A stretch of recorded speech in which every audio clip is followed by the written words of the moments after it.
Hello, everyone. Welcome to eCoffee with Experts episode. This is Matt Fraser with Digital Web Solutions. And today I'd like to introduce you to our special guest, Jon Zacharias. Born in Santa Monica, California, Jonathan is an experienced entrepreneur with a wealth of online marketing experience. He attended the University of Madison, Wisconsin, before going on to get a law degree with California Western School of Law in 2011. It was during this time in law school that Jonathan noticed the importance of SEO, as nearly every lawyer he encountered reported getting a huge portion of their clientele from Google. Jonathan decided then and there to dedicate his career to figuring out how Google works and, more importantly, how businesses and individuals can benefit. Since then, Jonathan has had a successful track record helping companies and individuals build their online presence, manage their online reputations, and grow their bottom lines. Today, Jonathan represents dozens of brands on Google. Jonathan, thank you for coming on the show today. Thank you, Matt. I'm so excited to be here, man. Yeah, it's good to have you. So, Jonathan, you went into school to become a lawyer. Did you always want to be a lawyer, or was it something you discovered while you were attending the University of Madison, Wisconsin? Yeah, I always wanted to be an entrepreneur, and I thought that kind of like I thought about Monopoly, and like. You can't win Monopoly unless you know the rules, right? And so, I figured if I knew the rules, I could be a good entrepreneur. So I wanted to learn the rules. Oh, fantastic. So that's what drew you to going and becoming a lawyer. That's kind of interesting. Yep. There's a little tidbit people don't know about you, or maybe don't know about you, that I discovered online, which is that your dad wrote or was involved in writing the Revenge of the Nerds. What was that like? Yeah, so my dad created Revenge of the Nerds, and was one of a great TV show writer for won a bunch of Emmys for the Happy Days and the Partridge Family. Oh wow! And all the family, and he had a really amazing writing career. It was definitely interesting growing up in the heart of Hollywood, and all the craziness that you hear about. It's all true. Okay. It was cool though. It was cool. We got to go to all the movie premieres and. We were right in the middle of the whole thing, and I got to go to really cool schools and meet really cool people, and a lot of stuff I'm very grateful for today. Well, that's awesome. So you were going to school and you were studying to be. Did you finish your law degree? Yeah, I got a law. So you degree. Finished it, and then you were working for a law firm, I take it, and you discovered how much business they were getting from the search engines. And that's how you got started. Well, basically what happened was I was working for one of my dad's friends at a wage and hour class action law firm in La Jolla, which essentially means what we're doing is we're suing people for not paying employees overtime, and we're doing it on a class level. So, that's what you were doing. And so what we would do is we would get all of our cases from another law firm. And, you pay large referral fees. Lawyers, if you're lawyer to lawyer sharing cases, you can do a 25% referral fee. And we were doing all the work and we're litigating the cases and yada, yada, yada. And they were doing, basically nothing. And then we're paying them out 25%. So I was looking into how they were getting the cases. And I noticed that they were getting them all through search engine optimization. And that's when I had that kind of aha moment, that light clicked in my head. And I said, whoa, that is freaking powerful. You can, basically get your website to show up on Google when people search for certain things, and everybody trusts Google. Yeah, absolutely. And so you started digging into SEO and learning about digital marketing from there? Correct. So he was supportive enough and trustworthy enough to kind of give me his credit card and say, okay, figure this out. Oh, wow. And so, I started writing blog posts myself and figuring out how to get featured on other online sites. And, when I realized when you wrote a really good blog post and then you linked back to it from the Huffington Post, it would shoot to number one on Google. And I kind of discovered how it worked through trial and error. And it was very powerful and magical. You're playing with one of the most complicated advanced algorithms in mankind's history. Yeah, it's pretty mind-boggling. So you basically learned from trial and error then, did you, about working did you take any courses, like SEO courses? There was nothing available at that time? Or was it just something? No, I went to this conference in Las Vegas called the Rainmaker Institute. Oh, wow. It was a legal conference for lawyers to learn how to market their firms. And that's the only course I've ever taken on SEO. Everything else is self-taught ever since. Oh, that's awesome. Do you feel your law degree has contributed in any way to your success in digital marketing? And more specifically, SEO? Yeah. Oh, of course. As a co-founder of a big agency with hundreds of clients, it definitely helps my partner and I navigate through all sorts of different issues that we deal with on a daily basis. Everyone knows how annoying it is to have to ask outside counsel for a question for an answer like this on a contract or something. We're able to, handle a lot of those smaller issues quickly and in-house. And then also if we need outside counsel to navigate through things, I'm able to understand what they're talking about and make sure that we're not getting ripped off and make sure that they're not doing a bunch of work that, isn't required and that kind of thing.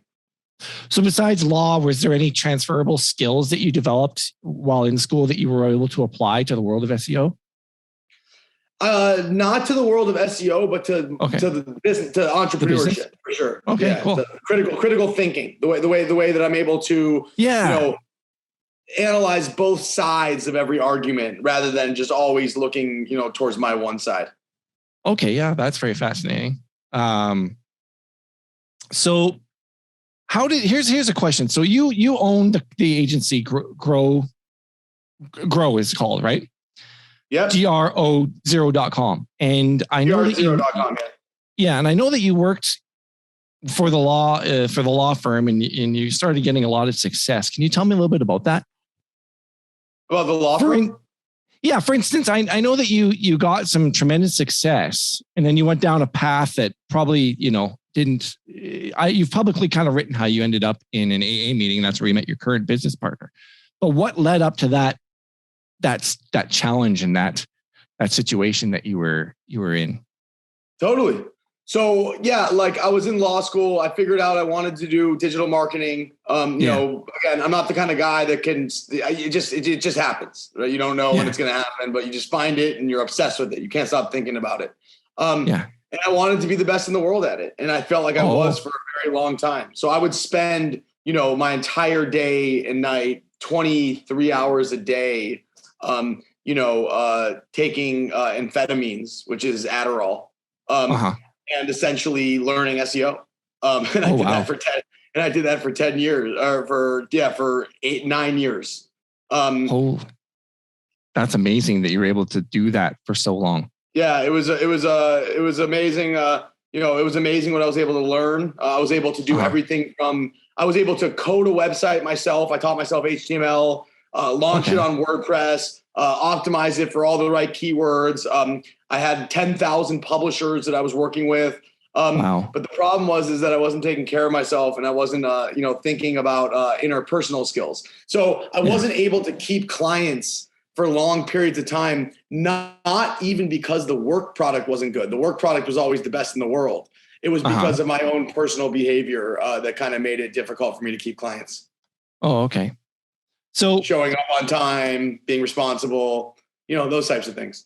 Okay. Yeah. I was going to ask you what you would do differently if you could go back then. And I guess that just answered my question.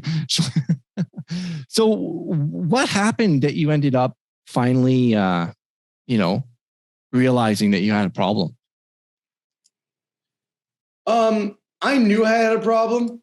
Yeah. It's pretty obvious. I'm not afraid to share about my past. I have no shame in it. I was taking copious amounts of prescription drugs, enough to kill me. And I just wasn't really willing to get help. Everyone I loved, everyone I cared about from childhood on, slowly started to disappear one by one, until I was left by myself. And, one of my dad's friends, who's a pretty well-known person, not going to give any names or anything, but who has been through recovery before, reached out to me as the last line of defense. And he asked me if I wanted to get sober. And I told him, yeah, I did, but I just didn't know where to start. And he offered me a solution, a way out, meaning to go to rehab. And, my life was in such shambles in the end of 2016 that I accepted his offer and went to rehab. Yeah. And now the reason I'm asking is not to air your dirty laundry, but I read your story on LinkedIn and it inspired me because it was so encouraging to know that you had overcome this, and especially what you've done now with your business now. So with Gr0 right now, and that whole journey, I find it to be fascinating. So how did that come apart, the startup of your current agency?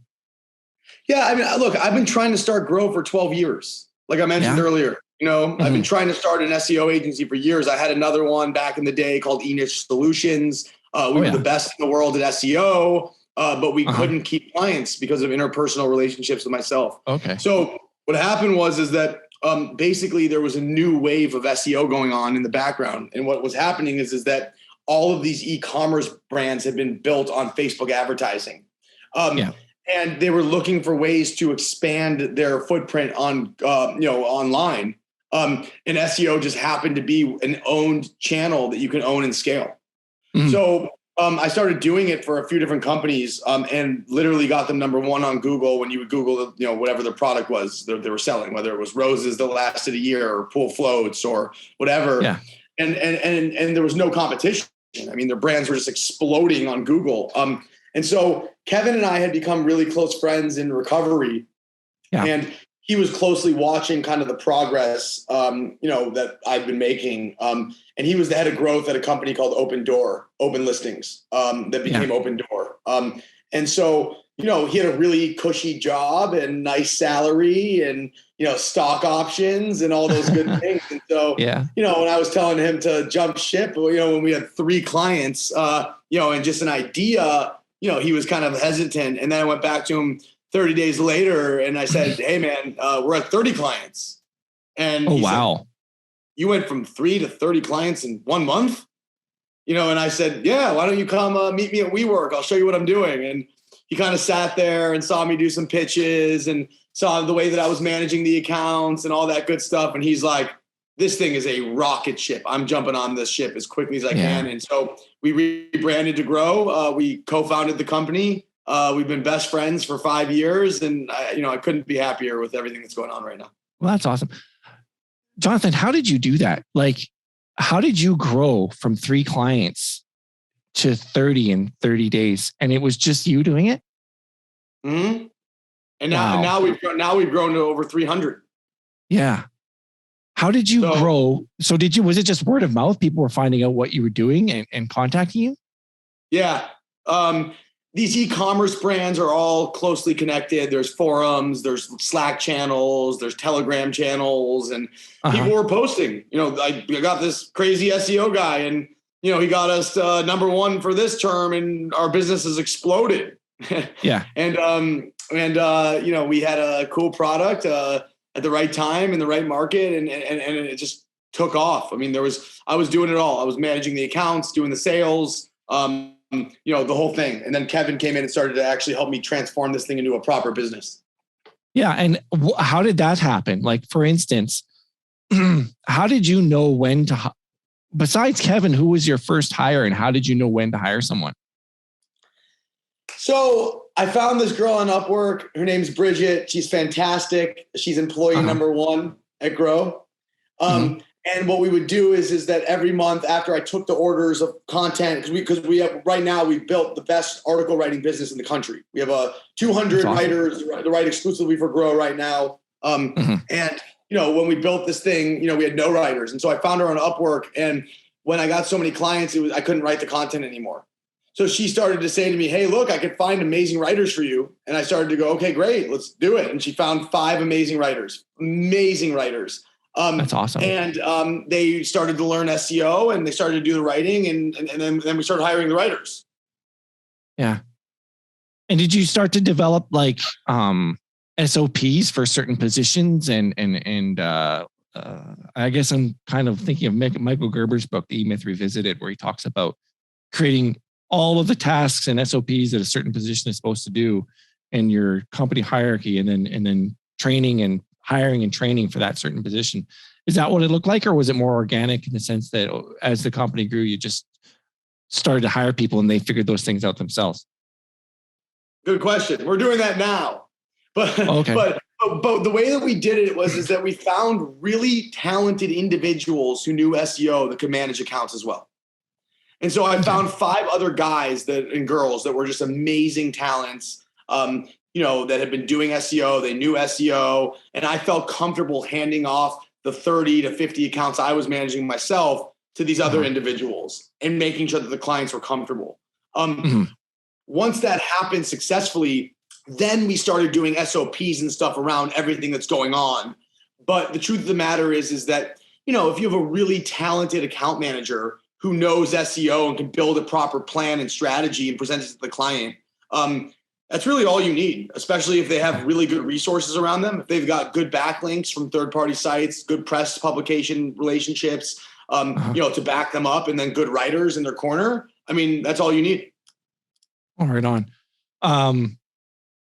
And you mentioned like e-commerce brands. So, and I know that you do direct to consumer. You work with direct to consumer brands. Could you explain what that is to our audience?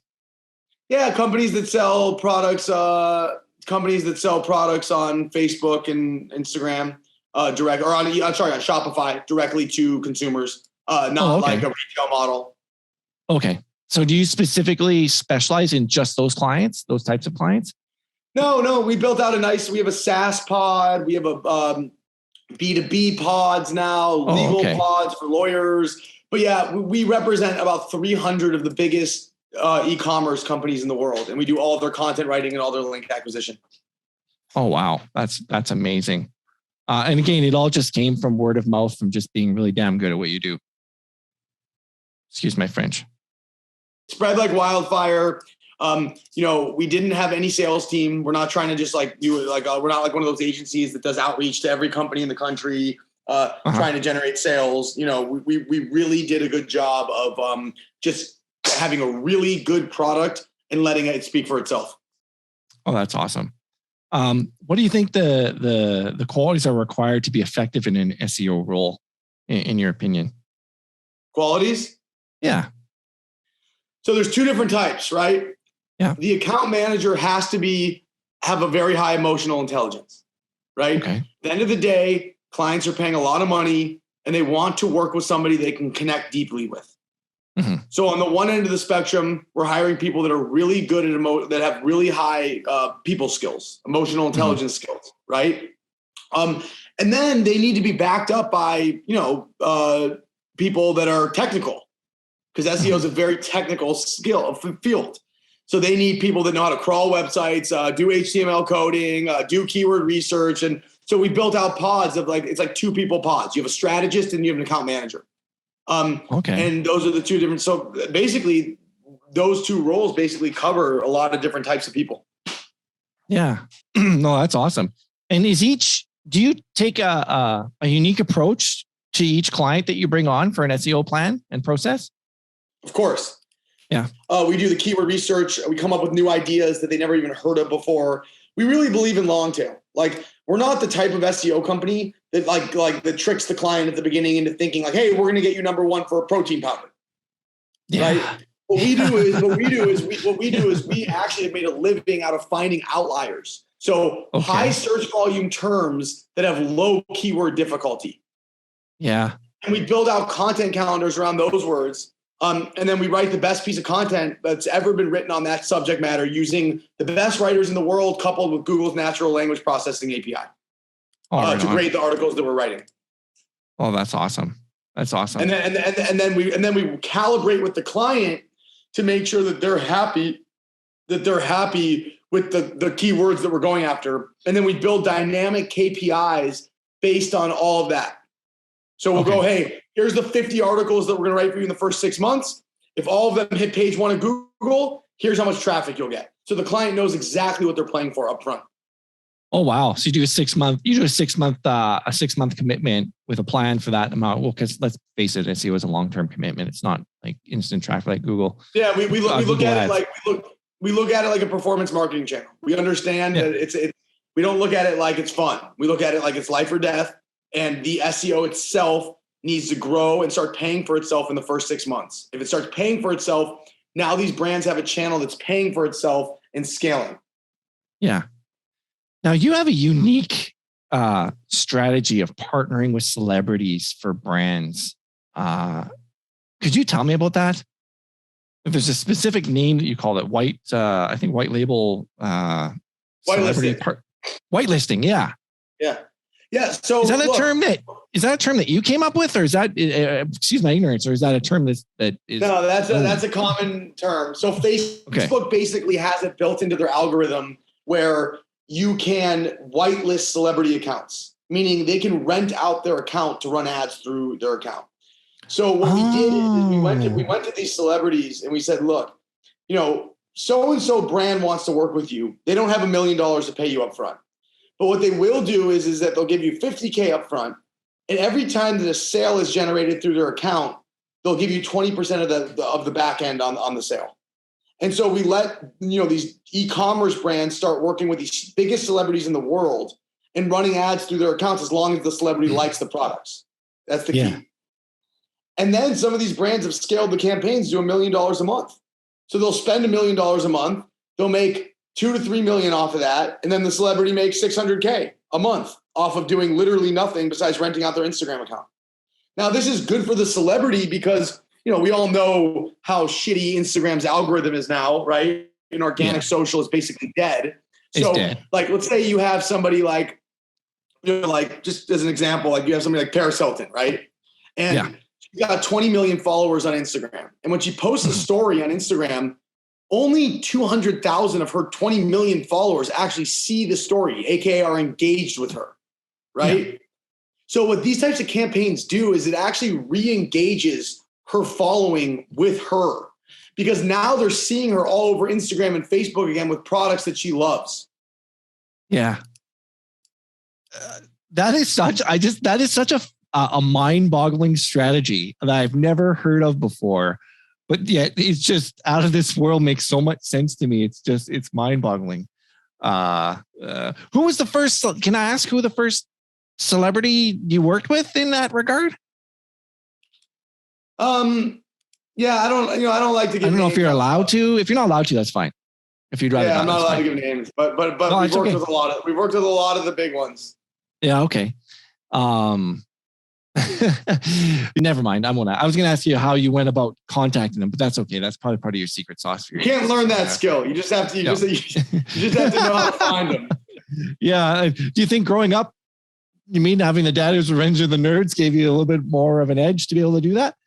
Totally. I know how to get to the agencies. I know how to get to. I just kind of knew how it all worked. And then having that kind of credibility where your family has done good stuff has been helpful. Full transparency. My family completely cut me off.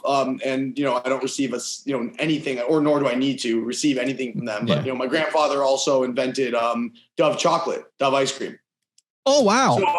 So I come from a family line of a lot of big hits, and definitely a lot of cool people around me growing up. And so I don't get starstruck. You know what I mean? Those are the people that my family is friends with. And so it definitely helped me to do that. But more importantly, what helped me the most was how well our core business was doing. Mm-hmm. Because everyone in town was hearing about there's this new SEO agency that is growing and skyrocketing out of control right now. And basically, they wanted to do business with us.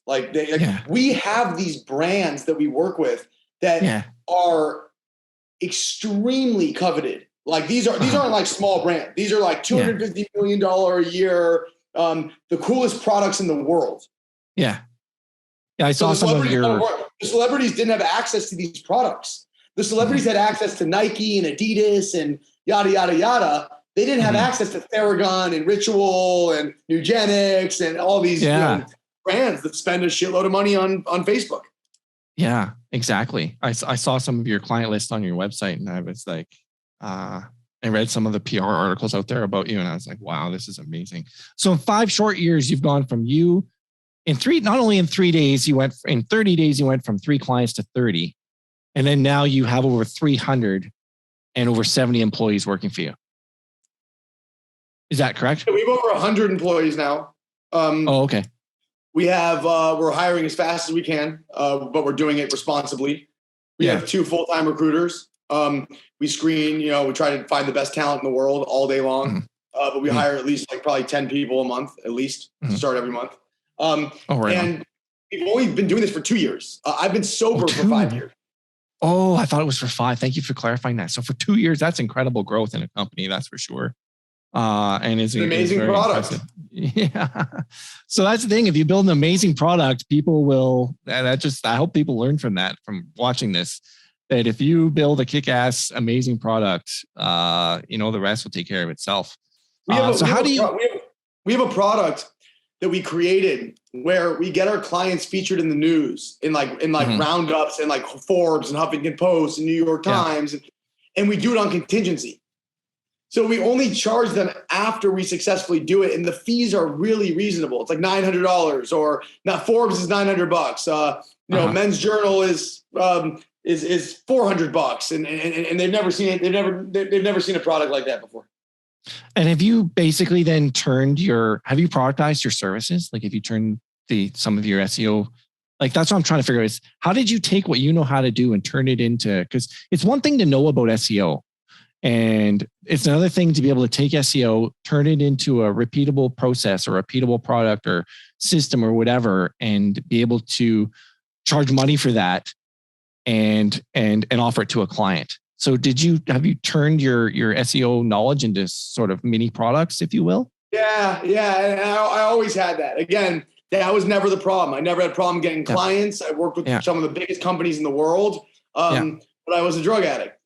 And when you're a drug addict, you're not thinking about relationship building. You're thinking about drugs. And so, even though I had the best products and sometimes would get the clients the best results that you could ever possibly imagine, people just didn't want to deal with me because I was, not fully there. And so, the product was always good. It's basically the same product now that I've been doing for the last 12 years. But now the difference is that, I'm focused on remaining not only sober, but emotionally sober. So I do a lot of work, on myself on a daily basis to make sure that I stay open-minded, honest, and willing. That's awesome. So is there a tiered product approach for for SEO? Like you have a silver, gold, and bronze product line? We have different packages. Different packages is what I was trying to... Yeah. A lot of it depends on just how many words of content you want a month. We have 10,000 word packages, 20,000 word packages, and 50,000 word packages. Each one of the packages comes with technical on-page optimization. So no matter what, we're fixing your website's metadata. The truth is that I've seen over the last few years, like metadata is like table stakes now. A lot of these companies are confused. They think that if they fix their metadata, they're going to rank number 1 for baseball bat. They don't realize that that's only going to happen with good content and good links. Exactly. So you basically sell your content, your services based on how much content people want. Is that what I'm hearing? Correct. Or how much we think they should have. It's not necessarily about how much they think. Yeah, exactly. Because you and I both know that they don't know. If they don't know, and if a keyword is really competitive, there's lots of backlinks. You're going to need more content. Exactly. So, what has been your greatest digital marketing success story that you can share?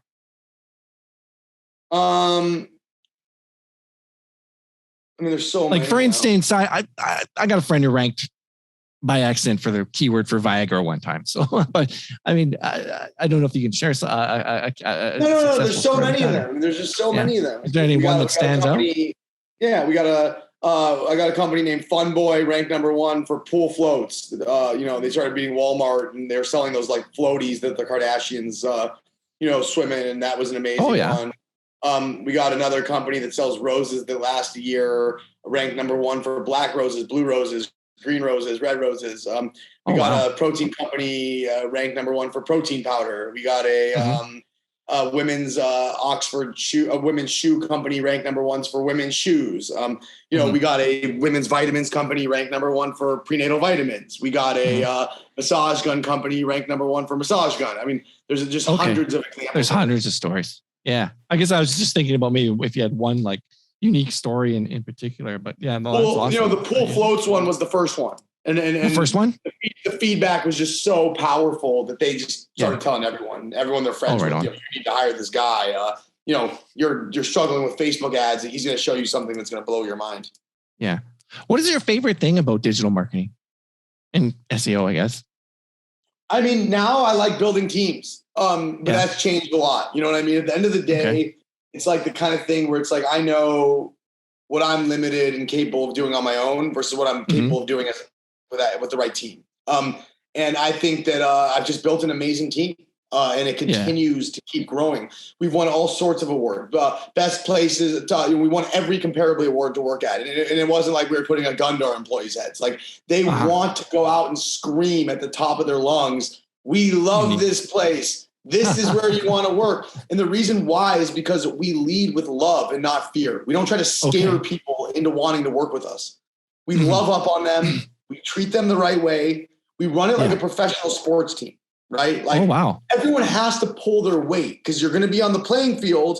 And if you drop the ball and the ball gets past you at the end of the game, we're not going to win, right? Yeah. But besides for that, as long as you pull your weight, we provide you with the best amenities, the best services, the best this. We do comedy shows at our company in the middle of the day. I mean, we've really built this in a very innovative, unique, and cutting edge type of way. That's awesome. So how was that instilled in you to build that kind of a company culture? My partner and I, it's together. It's like, I'm extreme. He's extreme. We're extreme on different ends. Okay. And we land somewhere in the middle every single time. And that's what creates a nice push and pull balance, you know, where it just kind of naturally happened. What we've built is a direct result of the relationship that him and I have with each other. Okay. So what I'm hearing is having a partner is very important, and having the right partner is equally as important. For me, it is. Some people can do it without great partners, but we're playing for different things. I'm not playing to become a billionaire. I'm playing to change as many people's lives as I possibly can. And when you're on that type of a mission versus let's make as much money as I can as fast as I can type of a mission, having the right partner is really nice when you guys share all the same values and visions.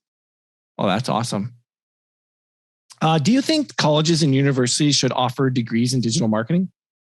Oh, yeah, of course. Yeah. They should be teaching fees. In fact, we went and taught at USC the other day. Oh, yeah. So some colleges are starting to do it. Well, that's awesome.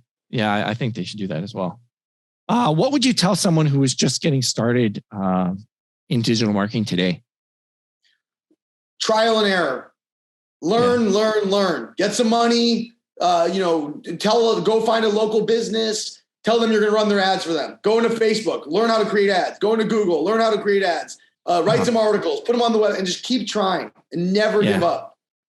So in other words, finding a local business if you're just starting out and working for them for free just to get some experience. Just say, hey, just give me a $3,000 a month budget. I want to buy ads on Google and see how many people I can drive to your store. Yeah. Yeah, that makes a lot of sense. How many phone calls I can generate for you. Okay. So how do you measure the effectiveness of the work that you're doing for your clients, like the KPIs for SEO? Non-branded traffic is the key metric. How many clicks are we getting to your website a month from people that aren't looking for your brand? And then how much revenue is that generating for your company? Yeah.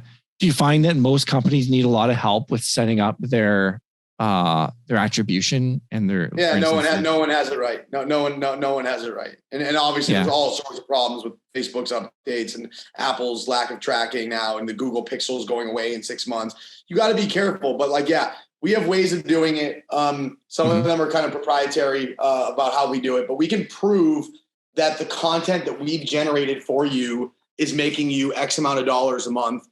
And it usually far exceeds the amount that you're spending on building it. So it's a good deal for them. Oh, that's fantastic. Are there any specific tools that you would recommend to anyone besides proprietary tools that you have?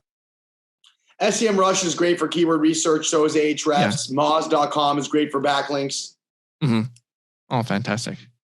And are there any special tips that you would be willing to share with our audience that they can implement and gain benefits from? Yeah, just never give up. You don't know when it's gonna pop. You know what I mean? I wanted to give up so many times, but something in me wouldn't let me do it. And especially with the drug struggles, you know what I mean? I had to start over and learn how to think again, without drugs. And then I started the company, and I found the most amazing partner anyone could ever imagine. And next thing you know, two years later, we're this big. And so the whole point is that you don't know what's going to happen, right? No one knows the future. In fact, no one knows what's going to happen 3 seconds from now, right? No, we don't. So, why not me? Why not? Why won't it happen to me? Right? That's the question you got to ask yourself. You keep hearing about it happening to all these other people. Why can't it happen to you? Well, the only way it can't happen to you is if you don't try. Wayne Gretzky had a great coach, a great quote. Like, you miss 100% of the shots that you don't take. Yeah. Yeah. And believe it or not, I grew up watching him hockey. I actually saw him in person.